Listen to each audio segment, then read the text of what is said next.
জামাই তো অনেকদিন ধরেই বলে আমার হাতের বিরিয়ানি খাবে, হঠাৎ রাত 10টার সময় আমাকে বলে তার নাকি অনেক বেশি বিরিয়ানি খেতে ইচ্ছে করে। তাই ভাবলাম যে যত যাই হয়ে যাক আজ তাকে বিরিয়ানি করে খাওয়াবো। Hi, this is Shanta, welcome to my another blog video Shanta lifestyle. Biryani করতে হলে তো অবশ্যই মাংস লাগবেই, তাই প্রথমে মাংস ধুয়ে নিব। আমি কিন্তু আজ মুরগির মাংস দিয়ে বিরিয়ানি করব। মাংস ধোয়ার পরে এখন চাল মেপে ধুয়ে নিব। আমি প্যাকেটে চিনি গুঁড়া চাল দিয়ে বিরিয়ানি করব। আমাদের দুজনের যতটুকু চাল লাগবে আমি সেই হিসেব করেই চাল নিয়েছি, তাছাড়া একটু বাড়তিও নিয়েছি, কিছুটা রেখে দিব। বিরিয়ানি তো আর সবসময় করা সম্ভব হয়ে ওঠে না। চালগুলো ধোয়া শেষ, এখন পানি জড়িয়ে নিব। এই তো বিরিয়ানি করার জন্য সবকিছু রেডি করে নিয়েছি, এখন শুধু রান্না করব। প্রথমে আলু ভেজে নিব। বিরিয়ানি তো আলু ছাড়া একদমই অসম্পূর্ণ, তাছাড়া মাংসের চেয়ে কিন্তু আলু খেতে বেশি ভালো লাগে। আলু ভেজে নিয়েছি, এখন পেঁয়াজ কাঁচামরিচ একটু ভেজে দিয়ে দিব। পেঁয়াজ বাটা আর আদা রসুন বাটা, কাঁচামরিচের পরিমাণ একটু বাড়িয়ে দিয়েছি, আমরা বিরিয়ানিতে ঝাল একটু বেশি খাই। এখন দিয়ে দিব তেজপাতা, দারুচিনি, এলাচ আর আজ বিরিয়ানি রাঁধুনি প্যাকেটের মশলা দিয়ে করব। মশলা কষানোর জন্য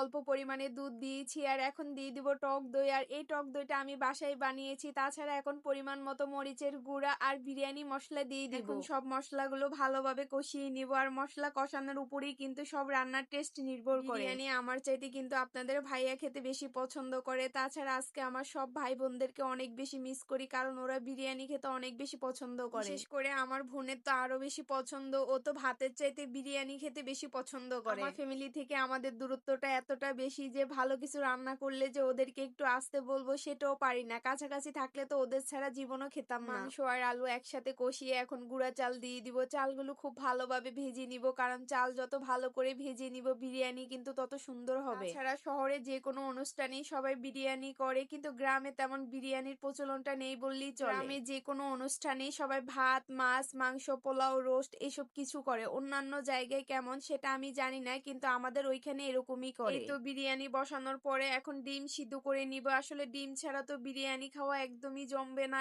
এর মাঝে সালাদের জন্য সবকিছু কেটে নিব। আপনাদের ভাইয়া আরো আগ থেকে বলে যে বিরিয়ানি খাবে, আসলে আমার একটা সমস্যার জন্য করা হয়নি। কালকে রাতে যখন আপনাদের ভাইয়া বলে যে ওর নাকি অনেক বেশি বিরিয়ানি খেতে ইচ্ছে করে, আমি একদম সাথে সাথেই রান্না করে দিয়েছি। ছোট ছোট কিছু চাওয়া পূরণের মাধ্যমেই কিন্তু একজন আরেকজনের প্রতি সম্মান, ভালোবাসা দুটোই বেড়ে যায়, আর সবসময় চেষ্টা করি তার আবদারগুলো পূরণ করার। এই তো অবশেষে একদম গরম গরম বিরিয়ানি নিয়েছি খাওয়ার জন্য। রান্নার সময় এত সুন্দর স্মেল বের হয়েছে, আমি তো তখনই মনে মনে ভাবছি এগুলো কখন হবে আর আমি খাবো। ঝাল ঝাল হয়েছে, আর আমরা ঝাল বিরিয়ানি খেতেই বেশি পছন্দ করি। রান্নাটা এতটা পারফেক্ট হয়েছে কি আর বলবো, সবকিছু একদম ব্যালেন্স হয়েছে। কথায় বলতে গেলে আমাদের দুজনের পছন্দ মতো হয়েছে রান্নাটা। আপনাদের ভাইয়া তো খেয়ে অনেক বেশি প্রশংসা করেছে। আজ এই পর্যন্তই, দেখা হবে পরবর্তী কোনো ভিডিওতে। আমার ভিডিওটি যদি আপনাদের ভালো লেগে থাকে অবশ্যই লাইক, কমেন্ট, শেয়ার করতে ভুলবেন না। Tata and take care.